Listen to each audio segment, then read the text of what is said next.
Hello, and welcome to Afternoon Tea with Karen and Karen's Library with a celebrity special from Ilan Pappe, Part 2.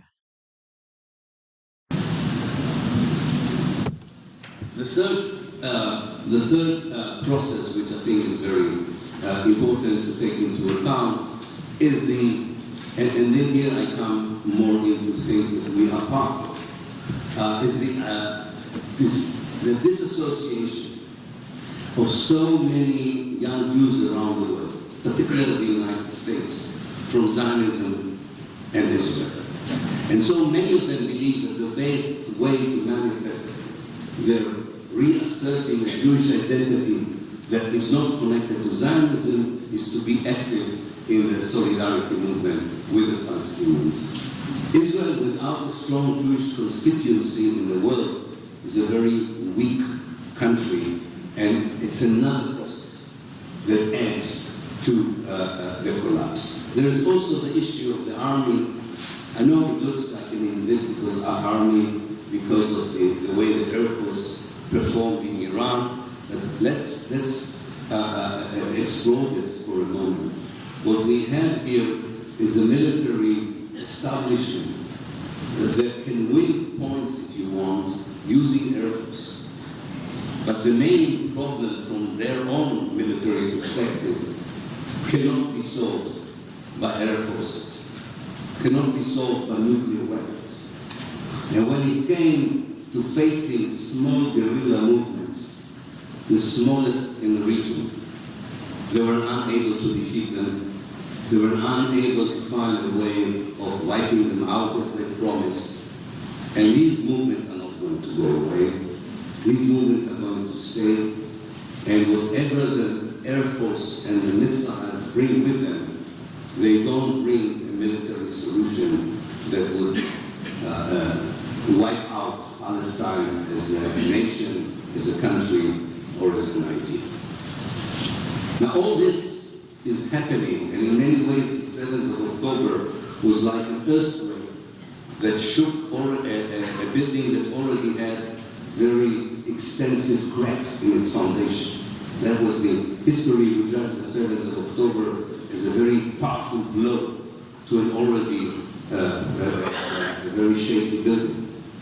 But as far as the processes that I think should make us also hopeful, not only because it is good news if we will see the weakening, the disintegration, who knows, even the collapse of the Zionist project, we fully understand that that can mean the liberation of Palestine and the Palestinians. But to make it connection, to make the connection between the collapse and liberation, there are certain processes we can be part of, and I will just mention a few of them. And I think we can be hopeful by thinking about them without, I keep reminding ourselves for one moment, stopping our relentless effort to stop the genocide in Gaza. One is something that none of us can do by ourselves, but it's very clear to all of us. I think we have been in this, I know some of the people here, we have been in the solidarity movement with the Palestinians for many, many years. We need a Palestinian position that is clear about decolonization, about the one-state solution, about the right of return, about the end of settler colonialism and its replacement with a democratic state. Looking at the present political parties that are composing the Palestinian political scene, they are disunited, they are fragmented, and it's very difficult to get any consensus position from them. However, we have to remember that the Palestinian people are one of the youngest in the world, in every constituency.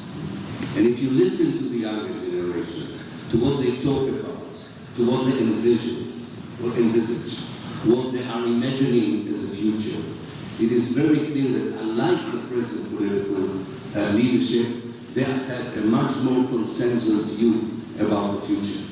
They have a much more, they are using a much clearer language, both to interpret the reality but also what should replace the reality, whether it's decolonization, transitional justice, freedom, and liberation. The only issue there, and we've seen it in the attempted revolutions in the Arab world, 2011, 2012, young Palestinians and many young people around the world seem to have a healthy but impractical attitude towards trade unions, parties, organizations, and structures. They are worried that these kinds of vehicles of change corrupt you. And they have some good reasons to believe that this is the case, given history. But you can't do this revolution without the trade unions. You cannot do the revolution without movements, without parties. You need organization. And whether it is a new PLO, a different organization, of course, that's up to the Palestinians. Because one of the most important things that we are facing is not just the genocide. We are facing the language of the day after. That already you can hear it. People talking about the reconstruction of Gaza, the day after, bringing the PA into Gaza, and so on. This is the language of the past. This is the language of the so-called peace process that produced the 7th of October and will happen after the 7th of October. If we look at what was the most common feature of the so-called genuine or cynical peace efforts, the most important feature was that the Palestinians were never consulted about what they want. It's quite incredible. From the Balfour Declaration until today, peace in the eyes of the Western diplomats and politicians and mainstream journalists, peace is an Israeli, usually an American Israeli, sometimes a Norwegian Israeli, sometimes a European Israeli, doesn't matter, idea of peace, and you want the Palestinians to react to that idea. This all, of course, has to change.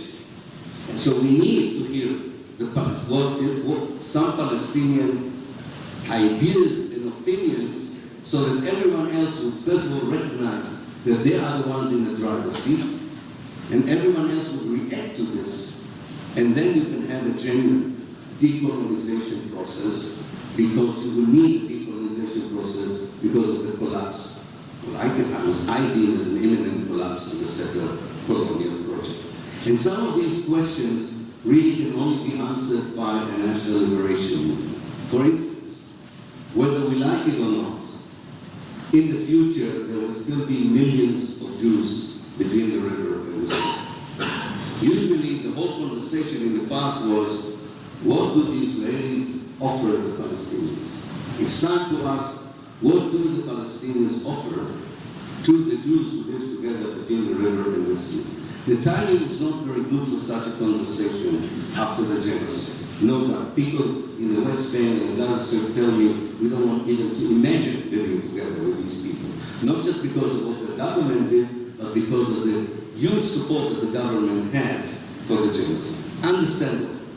But sometimes you have to be also practical and not just emotional.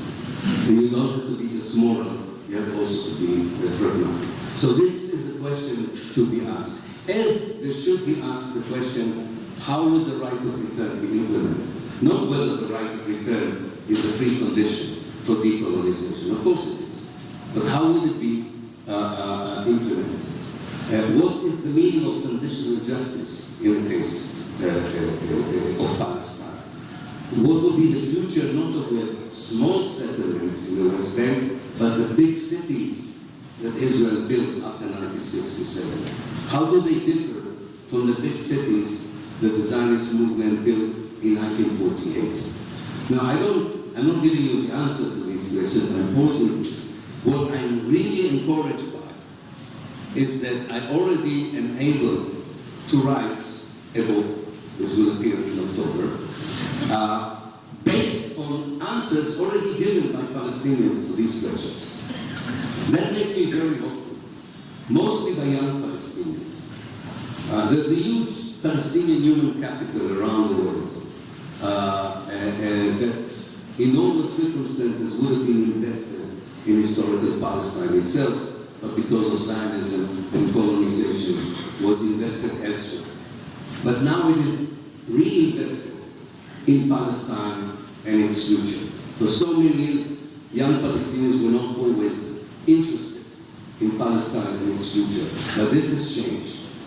And has produced a very rich literature and knowledge that gives us a very good idea and where Palestine can go once these other processes I was talking about would mature and create this kind of conducive circumstances for building a liberated Palestine led by the Palestinian National Liberation Movement. And what you hear is a very clear idea that whatever you are looking for as a way forward, you are not searching the way forward in the European supermarket of ideas, which is what the previous peace process was built on. You are searching for it in your own history, in your own heritage, in your own legacy. This is something that also the left would have to digest and accept.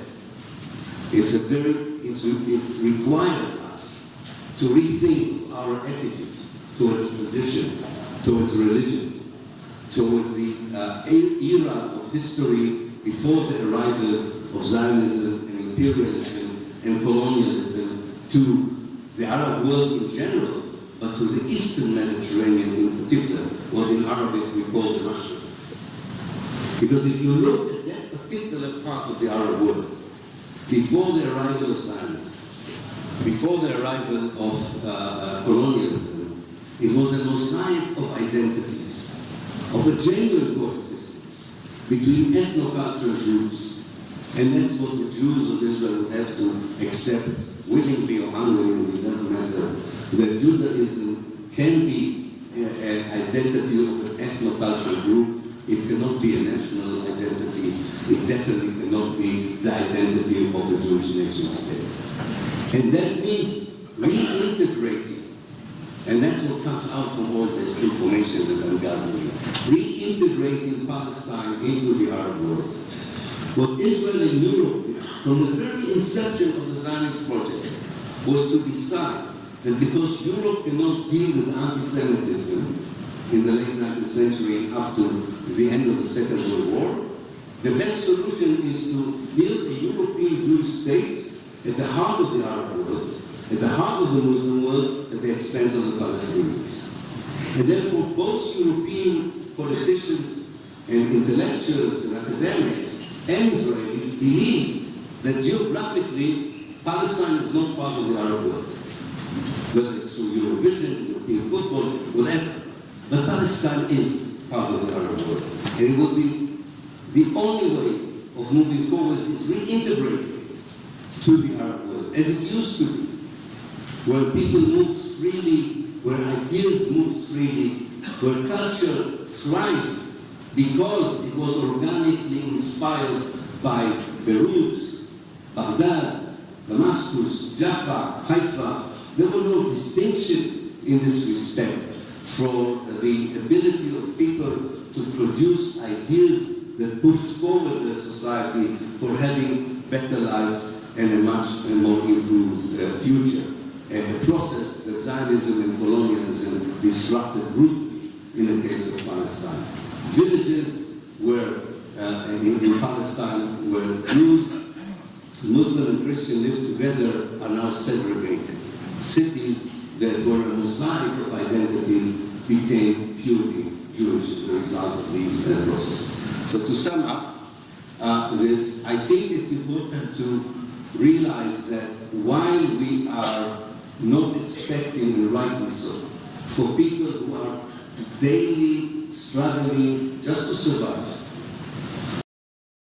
Just quick side note. The reason I have a library is because stuff gets hidden on me all the time. And if you don't know about all the decolonization and stuff, there's a thing you can look up. And that's what the Labor government are into. Anyway, that'll do. See you later. Bye.